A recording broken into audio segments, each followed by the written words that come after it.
네, 안녕하세요. 아,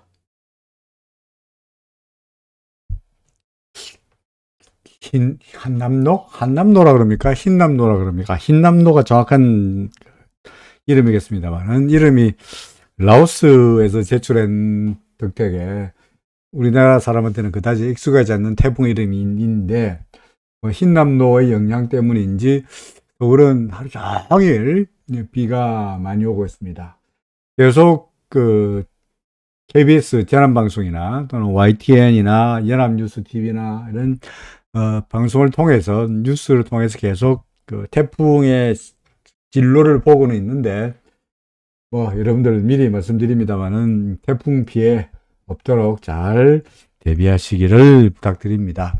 서울은 다행스럽게도 뭐 태풍이 직접적으로 올라오지는 않고요, 그죠? 뭐 그 영향으로 비만 좀 오다가 말 뿐입니다만은, 특히 부산 쪽 또 남해안 쪽은 상당히 그 바람도 강하게 불 거라 그러니까, 저 예전에 그 뭐 산사태 경험도 산사태 한번 당한 적도 있고요. 그 다음에 저희 그 친척분은 예전 이야기입니다만 4.5 태풍 때 거의 모든 전 재산을 다 날린 경우도 있고 해서 태풍이 무시무시하다는 것을 경험적으로 알고 있으니까 여러분들도 잘 대비하시라라고 말씀드립니다. 뭐 그건 그렇고요. 뭐 태풍은 태풍이고 주식은 주식인데, 오늘도 주가는 좀 뭐 실망스러운 장으로 끝났습니다. 미국 시장이 오늘 저녁에 없잖아요, 그죠? 오늘 노동절로 미국 시장이 안 열리니까 보통의 경우에는 그날 저녁에 미국장이 휴장인 날의 경우에는 우리나라 시장은 대개 올라가는 경향이 많거든요. 최소한 오늘 밤에 나스닥이나 다우지수가 폭락하는 꼴은 보지 않을 테니까 안심하고 내일 일은 내일 생각하자라고 해서 매수세가 나오는 경향도 많고, 뭐 그러다 보니까 대개 이제 주가는 올라가는 경향이 많아요. 역시 오늘 아침에도 시장은 역시 플러스로 상승했죠.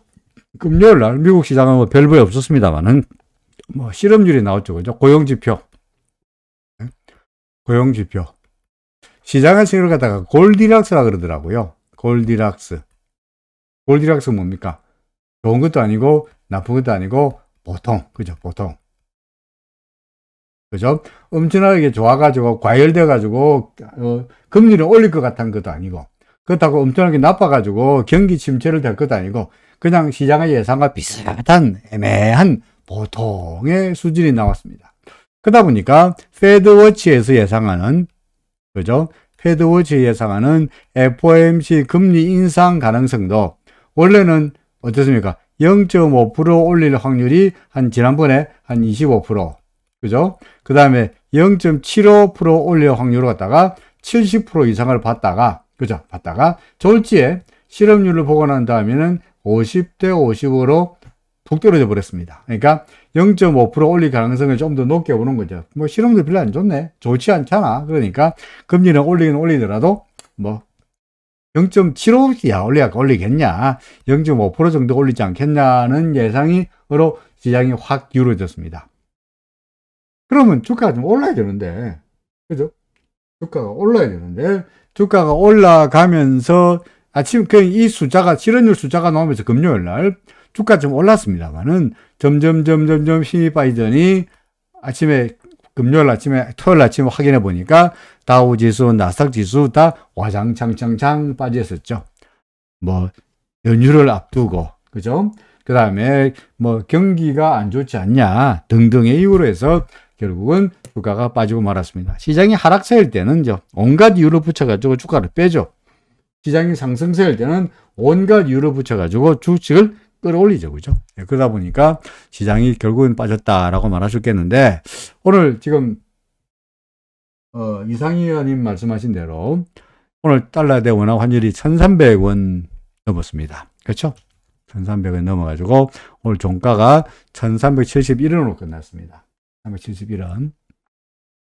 그러니까 뭐 이런 판이니까, 그죠? 이런 판이니까 제가 오늘 이 강의의 제목은 환율이 1,370원 넘어섰는데 외국인이라고 버티겠나? 그죠? 외국인하고 버티겠나? 라고 했는데 사실은 이 차트를 준비했습니다. 이 차트가 뭐냐? 코스피 차트입니다. 코스피. 그죠? 코스피 차트인데, 이거는 코스피 오리지널. 그죠? 오리지널. 그래서 현재 우리가 보고 있는 오늘 마감가가 2403일 끝났다. 그죠? 오늘 마감가가 2403일 끝났다. 아직 구름 안에 있다. 횡스팬 물렸다. 우리 맨날 보는 차트입니다. 오리지널 차트입니다. 근데 오른쪽 이 차트는, 오른쪽인 차트는 코스피 지수로 맞는데 이거는 달러로 환산한 거예요. 달러로 환산한 거. 그러니까 코스피 지수를 우리나라 오늘 달러 환율이 얼마야? 1370원으로 환율로 환산해가지고 환산한 지수예요. 그를 보면은 오늘 장중에 844.03까지 가면서 전 저점마저 무너뜨렸죠. 그죠? 전 저점마저 무너뜨렸죠. 그러니까 달러 환산 지수는 뭐냐니까 무슨 쉽게 말해서 뭡니까? 외국인의 관점에서 볼 때 현재 우리나라의 주가가, 우리나라 주식이 이걸 갖다가 달러로 바꾸면 어떻게 되겠노 하는 것을 보여주는 거거든요. 그렇죠. 그러니까 달러로 바꿔봤을 때, 달러로 환산했을 때 현재 오늘의 주가는 전 저점마저 무너뜨렸다는 거죠. 겉으로 보기에 우리나라 원화로 할 때는, 그죠? 원화로 환산했을 때, 오리지널로 원화로 환산했을 때는 오늘의 종가가 2403이니까 지난번 저점이었던 2276보다 한참 위에죠. 그죠? 원화로 한다면 한국 사람 입장에서 보죠. 한국 사람. 네? 한국 사람 입장에서 본다면 원화로 2276이었는데 오늘 올라서 또 2403이니까 아직까지 전 저점을 무너뜨리지 않았지 않냐 라고 하죠. 한국 사람 입장이지만 반면에 달러로 투자하는 외국인들 관점에서 본다면 오늘 달러의 원화 환율이 1370원을 넘어서면서 주가는 전 저점마저 무너뜨리는 폭락세가 이어지고 있는 거죠. 그죠? 폭락세가 이어지고 있는 거예요. 전 저점마저 무너뜨렸습니다. 아직까지 코스피 지수는 원화로 한다면 아직까지 전 저점 안 무너뜨렸는데 달러로 하니까 전 저점을 무너뜨렸다 하는 거죠. 이렇게 한번 생각해 보죠. 여러분이 만약에 여러분이 어디 투자할까요? 뭐 라오스 좋다. 라오스 통화 뭔지 몰라. 필리핀에 투자한다고 합시다. 필리핀 투자합니다. 그러니까 어떻게 합니까? 원화를 필리핀 페소로 바꿔가지고, 그죠? 필리핀 페소로 바꿔가지고, 필리핀에 있는 뭐, 필리핀 텔레콤이나, 필리핀 일렉트로닉이나, 뭡니까? 필리핀, 있나요? 필리핀 텔레콤, 필리핀 비어라든지, 필리핀 회사에서 샀겠지. 그죠? 그죠? 필리핀 전자, 필리핀, 제철 이런 거 샀을 거 아니겠습니까? 샀는데 이러면 필리핀 페소화가 줄줄줄줄줄줄 빠져가지고 필리핀 주가도 빠지지만 필리핀 페소화의 가치가 계속적으로 줄줄줄줄줄 빠진다면 여러분들은 필리핀에 돈 더 넣고 싶겠냐고요? 그죠? 더 넣고 싶겠습니까? 안 넣고 싶을 거 아닙니까? 필리핀 페소 계속적으로. 그런데 문제는 이놈의 필리핀 페소가 앞으로 강세가 될 거라는 보장이 있으면 다행인데 필리핀 페소가 강세가 된다는 보장도 없다 그러면 계속 주가는 빠지기만 하고 주가도 빠지고 페소화도 빠지고 앞으로 전망도 별볼이 없다. 이런 상황 같으면 여러분들이라면 필리핀에 투자하겠냐고. 안 할 겁니까? 어떻게 하겠습니까? 어떻게 하든 간에 기회만 봐서 조금이라도 오르기만 한다면 내 이름을 비름을 필리핀 다시는 투자 안 한다 라고 하면서 필리핀에 넣었던 돈을 재빨리 한국으로 빼겠죠. 그렇죠? 거꾸로 자, 만약에 여러분이 아니고 이 미국 사람이, 외국인이 필리핀이 아니고 한국에 투자한다고 생각한다면 원화가 주가도 빠지고 원화도 지리받고 있고 앞으로 전망도 별볼이 없다면 한국에 투자하고 싶겠냐고. 그렇습니까? 더구나 이놈의 주가가 달러로 환산해 보니까 관찰해 보니까 전 저점마저 무너뜨리고 끝없이 처박힐 것 같은데 아래쪽에 지지선도 안 보이는데 일목균일구상으로 본다면 구름마저 무너뜨린 지가 한참이나 됐는데 하고 싶겠냐고요. 그러니까 뭐 일각에서 뭐 바닥이 어떻고 2500에서 2600까지 간다 뭐 이런 이야기 하는 걸 믿을 수가 있지 않겠냐. 여러분이 필리핀에 투자한다고 생각한다면 필리핀 텔레콤, 필리핀 일렉트로닉스, 필리핀 모타, 필리핀 자동차 이런 거 사고 싶겠냐고요. 같이 외국인들이라면 우리나라의 삼성전자, 현대차, 네이버, 카카오 사고 싶겠냐고요.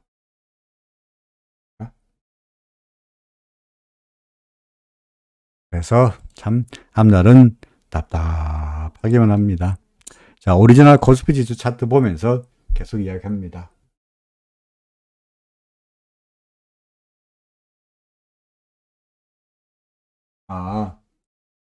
그 전에 질문부터 항상 질문을 먼저 답하는 게 제 원칙이죠. 그죠? 이상희님 질문이 뭐냐니까. 금리에는 충격 요법이 안 통할까요? 0.75, 0.75, 0.75 이러 올리지 말고 한꺼번에 1.5, 0.5 장창 올려도 그러니까 0.75, 0.75, 0.75 세 번 올려서 얼마야? 빨리 계산 안 되네. 2% 올린가요? 0.75 세 번 올리면은 아니지 1.5 플러스 2.2 올리는구나. 2.2 올리는 거나 한꺼번에 1.5% 올리고 그 다음에 0.5% 올리고 0.2 올리도 결과적으로 2.5% 2.2 올리는 거 똑같은데 일어나 올리나? 응? 한꺼번에 0.75 0.75 그죠? 또 0.75 세 번은 안 올리고 한꺼번에 1.5 왕창 올리고 그 다음에 0.5 올리고 그 다음에 0.25 올리더라도 이러나 저러나 둘 다 2.25 올리는 거니까 차라리 이거 말고 이게 더 좋지 않나 라는 이야기죠. 그죠? 이 소위 충격법이죠. 그죠? 실제로 누가 했습니까? 옛날에 전에 여러분들 여분 좀 알고 지난주에 스탑앤고 스탑앤고라는 영상으로 말씀드렸던 폴 볼커 폴 볼커 했던 이겁니다. 이거 바로 이거 이 요법입니다. 폴 볼커가 그 당시에 심지어 그런 이야기 했잖아요. 예를 들어서 FOMC 7월달에 FOMC가 있고 FOMC 8월달에 FOMC가 있어요. 7월달에 FOMC 1% 올렸어. 1% 올렸어. 시장 예상 한 0.5% 올리지 않겠나 예상했는데 갑자기 1%가 올렸어. 심지어 2%도 올렸어요. 예를 들어서 2% 올리다 칩사이에요. 이번에 FOMC 7월달에 갑자기 2%가 빡 올렸어. 와, 시장이 막 작살났어요. 그래도 이제 7월달 FOMC 끝났으니까 8월달 FOMC 전까지는 금리 안 올리겠지 생각했는데 8월달 FOMC 오기 전에 7월 말에 아직 FOMC 정기 회의가 아니에요. 중간에 전화로 텔레폰 컨퍼런스로 갑자기 소위 말해서 인터미팅 미팅과 미팅 사이에 인터미팅을 텔레폰 컨퍼런스를 열어가지고 그때 금리를 또 1% 올려버린 거야. 시장은 전혀 예상하지 못하고 있다가 뒤통수를 빡 맞는 거죠.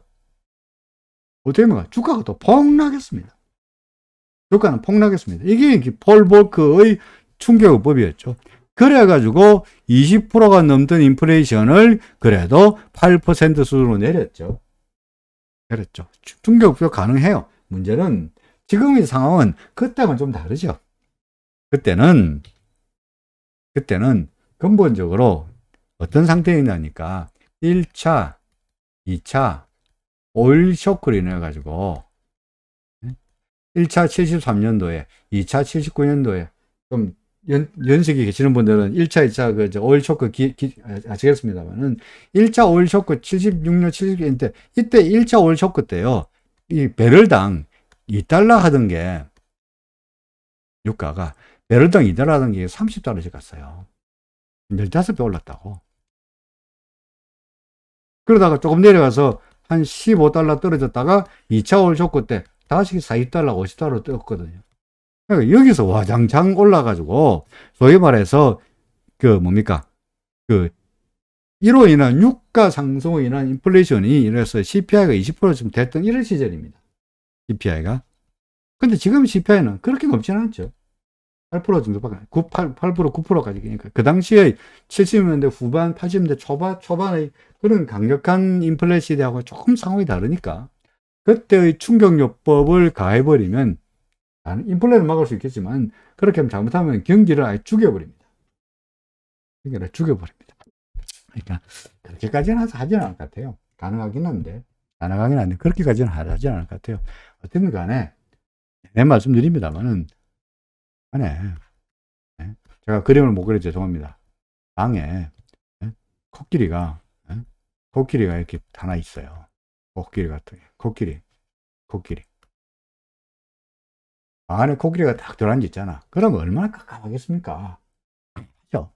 근데 사람들은 방 안에 있는 사람들은 방 안에 있는 사람들은 코끼리 없네, 방 쾌적하네 라고 봤던 게 이때까지 시장이었죠.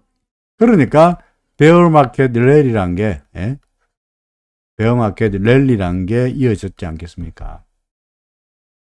이거 없네, 금리 이거 코끼리 없네 라고 생각하고 해서 악재를 외면하면서 마켓이 랠리를 보이던 건데 정작 코끼리가 있는 거고요. 코끼리가 뭡니까? 금리죠, 금리. 금리 인상 아니겠습니까? 금리 인상 하는데 주식시장에 버틸 수는 없죠. 그동안 내내 말씀드렸습니다. 이하간 다시 차트로 돌아가서 현재 코스피 지수의 차트는 정통적으로 보더라도 이제 한 발만 더 가면은 구름 밖으로 나갑니다. 그죠? 그야말로 우리가 극적으로 드라마틱하게 구름의 지지를 받고 돌아서지 않는다는 보장은 없으나 확률적으로 본다면 확률은 아무래도 이 확률이 구름 밑으로 내려갈 확률이 높지요. 그죠? 왜? 이미 달러 환산은 환산했던 차트는 어떻게 됐었죠? 아까 보여드렸죠. 이미 달러로 환산한 차트는 어떻게 되었습니까? 이미 구름 밖에 나와 있잖아요. 그죠? 이미 달러로 환산한 거는 이미 구름 밖에 나왔고 전 저점까지 무너뜨렸는데 아래쪽에 지금 보이지도 않아요. 이거는 지금 주봉은 안 나오는구나. 1봉밖에 안 나오는군요. 예. 이런 파이니까, 그죠? 이런 파이니까 지금 보세요. 달러 환산 차트는 지금 이제 어느 수준이냐니까 거의 코로나 시절의 근처. 그죠? 코로나 와가지고 3월달에 코로나가 시작해가지고 이때쯤 되는 겁니다. 그러니까 6월달 정도예요. 6월달 정도. 6월달 정도. 그죠? 6월달 정도. 그러니까 우리 종합으로 말한다면 종합지수 말한다면 6월달 정도 이때쯤 아니겠습니까? 그죠? 6월달. 그러니까 지수로 말한다면 한 2000 정도예요. 2000 정도. 그죠? 2000 정도. 이런 정도 수준이에요. 달러 환산 지수는. 그죠? 달러 환산 지수는 대概이런 정도 수준이에요. 근데 현재 지수는 여기 와 있으니까 외국인 입장에서 본다면 현재 환율에 비해서 실제 외국인들이 체감한 지수는 이만큼 떨어지는 거니까 외국인 입장에서 뭐 주식을 사고 싶은 마음이 있을 수가 없다는 거죠.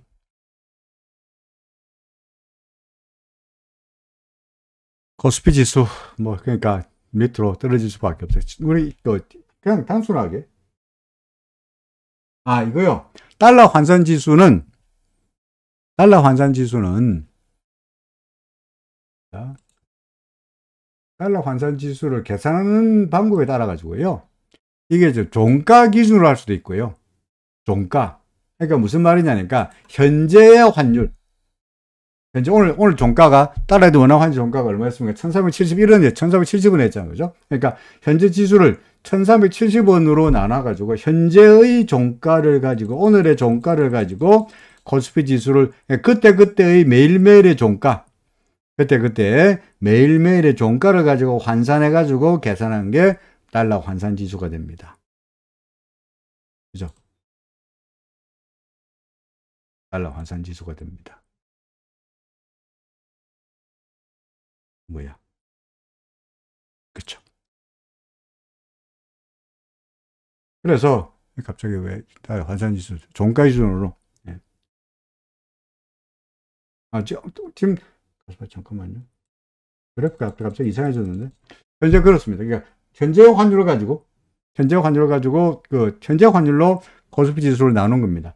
중간에 분명히 아까 이게 저점 얘기했는데 지금 보니까 다시 또 이게 사라졌습니다만 여하간 요 지금 현재로 보니까 조금 전에 분명히 844까지 나왔었는데 곳에 왔다 갔다 하는 사이에 종가 차트가 이상하게 바뀌었습니다만은 어쨌든 외국인 입장에서 본다면 현재 주가는 지난번 저점 수준이거나 그하고 간당간당 수준이다 보니까 외국인 입장에서 본다면 이미 구름 밖으로 나왔고 기준선 밖으로 나온 상태에서 외국인들이 적극적으로 우리나라 주식을 살 만한 메리트가 별로 없어 보이지 않느냐, 그런 이야기죠. 코스닥 지수도 마찬가지고요. 코스닥 지수는 드디어 이제 구름 밖으로 나왔습니다. 그렇죠? 이제 구름 밖으로 종가 기준으로도 구름 밖으로 나왔고 얘가 기준선 밑으로 뭡니까 후행스 밴드 캔들 밑으로 나온 지 오래됐고요. 뭐 나스닥 지수 현재 거의 이제 뭡니까 여 밑에서 아슬아슬하게 지지되기를 기대했습니다만은 계산가 시작해서 쭉 빠진 상태이고요. 그죠? 그러니까 요거 밑으로 내려가 버리면은 그룹 밑으로 내려가 버리면은 거의 앞이 안 보이는 이런 상황일 거고요. 그 다음에 필라델피아 반도체 지수는 이미 떨어져 가지고 구름 밖으로 내팽개진 상태이다 보니까 필라델피아 반도체 지수도 그렇고 나스닥 지수도 그렇고 우리나라의 코스닥 지수는 이미 구름 밖으로 나왔고 코스피 지수는 구름 밖으로 나올락 말락 하고 있고 달러 환산 지수는 이미 구름 밖으로 이미 나와서 한참 밑에 아래쪽에 있는 상황이에요. 이런 거로 봐서는 상황이 계속적으로 안 좋아 보인다는 이야기입니다. 달러 대 원화 환율은 장중에 1375원까지 가면서 계속 날아가는 그런 모습이었고요. 계속 날아가는 그런 모습이고, 전에 말씀드렸듯이 제가 이런 1300원도 깨지고 1300원 어디야? 여기네요. 1300원도 무너지고, 그죠? 그 다음에 1350원이라는 나름대로의 심리적 지지선도 무너진 상태에서 이제는 위로 없다, 장선 없다, 그러니까 1400원이라 해서 1400원 간다 그래서 놀랍지 않겠다 라고 말씀드린 지가 며칠 안 된 것 같은데, 그죠? 이런 데 와서 제가 1400원 간다 그래서 놀랍지 않을 거다 라고 말씀드린 게 얼마 안 된 것 같은데, 현재로 봐서는 1400원 뭐 오늘 70원까지 갔으니까, 그죠? 1300원에서 그죠? 8월 초에 8월 중순에 8월 11일 날 1300원 살짝 넘었는데, 이날짜로 1400원 살짝 넘었는데, 이때부터 시작해가지고 1375원까지 75원 이상 80원 올라갈 때까지 이제 한 달도 안 걸렸어요. 그러니까 한 달도 안 걸렸어요. 그러니까 앞으로 한 달 동안에 70원 더 올라간다면 1370원 더하기 75원은 얼마야? 1450원이죠. 그러니까 뭐 위로 없어요. 답이 없어요. 어디까지 갈지 I don't know. 모르겠다는 거죠. 저는 이런 상황이 거치려고 그러면은 달러 금리의 상승세가 주춤거리거나 달러 인덱스가 주춤거려야 되는데, 달러 인덱스는 계속 지금 상승세가 고점을 계속 경신하고 있고요. 예를 들어서 유로는 페리티 무너진 지 오래됐고, 지금 페리티 1대1 무너진 지 오래돼가지고 0.98까지 잡아끼고 있고요. 그 다음에 달러 엔은 140까지 갔습니다. 달러 엔 140까지 갔습니다. 보이십니까? 위안화는요, 중국 위안화는 7 근처까지 가려고 그래요. 6.93이니까 곧 7이에요, 7. 곧 7이에요. 그러니까 옌 140, 우리나라 달러도 옌 140이면 그냥 지극한 논리로 엔화가 140이면 원화는 1400원 가도 10원이잖아. 그죠? N원 환율 10원이잖아. 그죠? 그러니까 N이 140 간다 그러면 원화가 1400원 간다 그래서 이상할 거 없다는 이야기. 안 그렇습니까? 그러니까 뭐 위로는 1400원 이제 25원밖에 안 남았습니다만 위쪽으로 답이 없죠.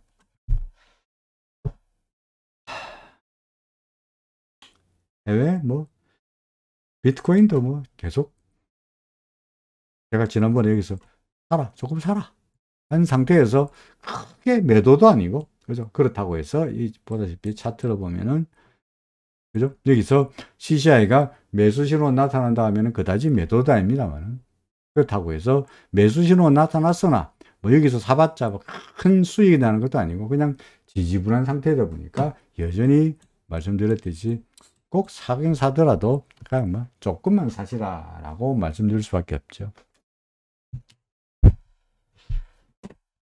등간에 전반적으로 봐서 달러 소위 환산지수로 보았을 때, 그죠? 달러 환산지수로 보았을 때 현재의 달러 대 원화 환율까지 고려한 달러 환산지수는 이제 그야말로 구름 밖으로 나왔다는 거죠. 더구나 달러 환산지수만 본다면 얘가 올라가다가 구름 밖에 구경도 못 했네요. 그죠? 달러 밖으로 구경도 못 했죠. 그죠? 그러니까 뭐 외국인 입장에서야 그야말로 언제부터입니까? 이날 이때 구름 밑으로 내려온 다음에 달러 환산지수가 작년 7월 달이네요. 그죠? 작년 7월 달에 달러 환산지수로 인해 가지고 하락세로 구름 밑으로 내려온 이후에 단 한 번도 구름 위로 올라간 적이 없습니다. 내내 줄창 하락세입니다.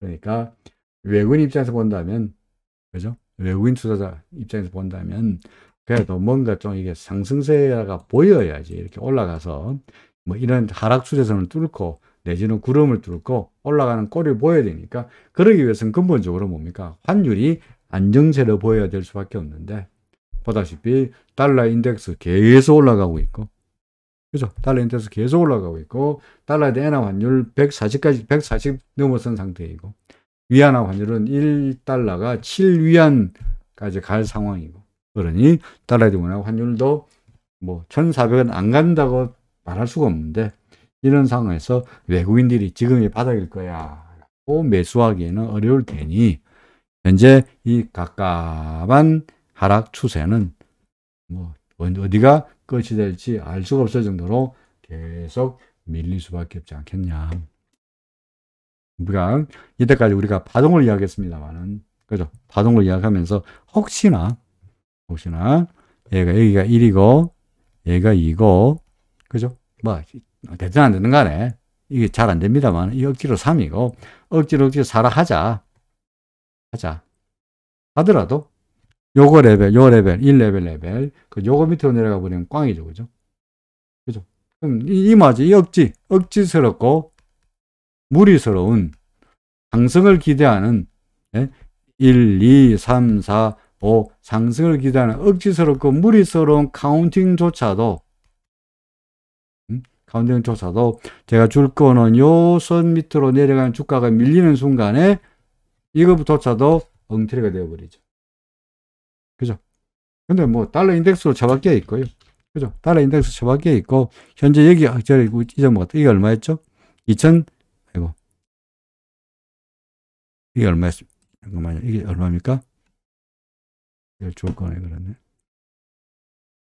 여기니까 요게 2467이에요. 2367. 그죠? 2367입니다만은 뭐 2403이니까 이게 2367이니까 오늘의 2403에 비해 가지고 얼마 남았죠? 이제 36포인트 남았나요? 근데 제 경험상으로 봐서, 그냥 단순하게 경험입니다. 단순하게 경험으로 봐서 이게 1이 있고 2가 있고 그 다음에 3이 있고 4가 있고 5가 있는데 이 4번 파동이 1번 파동의 이건 근처 아니고 근처까지 다 왔다가 올라가는 경우는 거의 못 봤어요. 그러니까 최소한 이 4라고 하는 놈이 3번 파동에 예를 들어서 뭐 38.2% 또는 61.8% 정도만 조정을 받고 올라가는 경우 대부분이었지, 더 밀려가지고 1번 파동의 근처까지 간당간당하게 왔다가 가는 경우는 거의 못 봤다는 거죠. 무슨 말이냐? 우리가 여기 1로 보고 여기 2로 보고 억지로 아니지만 잘 안 되지만 3으로 보고 이렇게 4라고 보라고 할지라도 오늘의 종가가 2403인데 3인데, 그 다음에 1번 파동의 꼭지가 2467인데, 이처럼 36포인트 차이만큼은 남겨놓고 아슬아슬하게 드라마틱하게 올라가는 경우가 될 확률은 매우 낮다. 잘 못 봤다. 그런 게 잘 못 봤다. 라는 이야기입니다. 1번하고 2번 파동의 경우에는 종종 그런 경우가 있어요. 1번 파동 올라간 거 갖다가 거의 다 까먹고, 이거 1아인가 할 정도로 2번 파동이 1번 파동 상승폭을 더 다 까먹다가 빡 올라가는 경우는 종종 있지만, 4번 파동이라는 놈이 1번 파동하고 아슬아슬 간당간당하게 달딱 말딱 하다가 올라가는 경우는 못 봤다. anyway, 그래도 우리의 남아있는 유일한 희망은 그래도 2367마저 깨지지 마라. 2367은 깨지지 마라. 그러면은 혹시나 더 올라갈지 모른다는 기대감은 그래도 2367에 둬야 될 것 같습니다. 지난번에는 2417로 뒀는데, 그죠? 이거 뒀는데, 그건 이미 깨졌으니까. 2417은 깨졌으니까, 그거 말고, 그나마, 참, 억지스러운, 무리스러운 희망이 2367인데, 그것마저 깨지면 답이 없죠. 그죠? 그것마저 깨지면 답이 없습니다. 그리고, 오늘 구름 하단이 대략적으로 이쯤 됩니다. 그죠? 그럼 구름 하단이 대략 2390쯤 되죠. 그죠? 2390. 오늘 종가, 하루 지나면 점점 올라가긴 합니다만, 대개 2490원짜리가 구름 하단이 되는데, 그죠? 구름 하단이 되는데, 구름 하단 밑으로 밀리면은, 드디어 구름 밖으로 나왔고, 그래 되면은, 꼭 굳이 이까지, 2367, 그죠? 2367까지 기다리지 않더라도, 구름 밑으로 나오면은, 거의, 하는 뉘엿뉘엿지는 것이 아닌가. 이렇게 나눌 수밖에 없을 것 같네요. 항상 말씀드립니다만은, 시장은 좋을 때도 있고, 나쁠 때도 있죠. 항상 좋으면 얼마나 좋겠습니까만은, 시장이 나쁠 때도 있습니다. 그죠? 그러니까, 시장이 나쁠 때는 움츠리고, 항상 봄만 있는 게, 항상 여름이 있는 것이 아니고, 겨울도 있고요. 혹한도 있고요. 안 그렇습니까? 그죠? 추운 날도 있죠. 추운 날이 있어야 더운 날이 있는 거야. 그러니까 추운 날일 때, 내일 난 여름이 좋아. 라고 지 혼자 반팔 입고, 지 혼자 우통 벗어봤자 감기만 걸릴 수밖에 없습니다. 그러니까 추울 때는 추위에 맞는 행동을 해야 될 거 아니겠습니까? 옷을 두텁게 입거나, 난방하면 집에 가만히 있거나, 그죠? 이런 게 추운 날, 겨울에 우리가 할 수 있는 일이죠. 그죠? 지금은 달러 환산 지수도 그렇고, 시장의 분위기도 그렇고, 금리도 그렇고, 코끼리도 그렇고, 모든 것을 보는데, 시장이 브라이트하게 상승할 수 있는 가능성은 뒤밖에 보이니, 낮아 보이니, 이런 상황에서 나 혼자 여름이 되려고, 혼자서 반팔 입고, 겨울에 우통 벗고, 뛰어다녀봤자 감기만 들고 몸살이 올 수밖에 없고 몸만 축내니 이럴 때는 겨울에 맞는 전략을 취할 수밖에 없지 않겠냐. 그러니까 맨날 하는 이야기 리스크예요. 리스크를 줄여가야 돈이야. 오늘 안 벌면 내일 벌면 되고 내일 안 벌면 모레 벌면 되지만 한번 읽기 시작하면 이거는 만회하기가 매우 어렵죠. 그죠? 그러니까 리스크를 줄여가시라. 세상에 돈 손해보고 싶은 사람은 아무도 없습니다. 아무도 없어요. 저도 마찬가지입니다. 세상에 제가 돈 잃고 싶은 사람이 어디 있겠어요? 2시간 하는 사람 2시간 지치고. 그럼 항상 돈을 땄겠습니까? 천만에 맞습니다. 저도 많이 깨졌죠. 그럴 때마다 고통과 고뇌 속에서 지냈습니다. 안 그렇습니까? 그렇겠죠. 그래도 오래 버텼다는 이유가 뭡니까? 조금 터질 때, 그래도 정신 차리고, 이래서는 안 되겠다. 쓰라린 마음을 안고, 고통을 참아갈 수 있었으니까, 고통을 참는다는 게 무조건 버틴다는 게 아니고, 물량을 줄이고, 리스크를 없애가면서, 다음에 올 기회를 노렸기 때문에, 그나마 오랫동안 갈 수 있는 겁니다. 종목은 보나마나 이겠습니다만, 그래도, 한번, 잠시, 돌리고요. 그런 다음에 종목들 한번 쭉 한번 보도록 하겠습니다. 비가 오는 날이어서 레이니 데이라는 노래입니다. 오늘 들어보겠습니다. 레이니 데이. 잠시 쉬고 그런 다음에 삼성전자부터 종목을 쭉 볼 테니까요. 여러분들 궁금하신 종목은 또 말씀해 주시면은 바로 그 종목부터 보겠습니다. 잠깐만요. 레이니 데이입니다.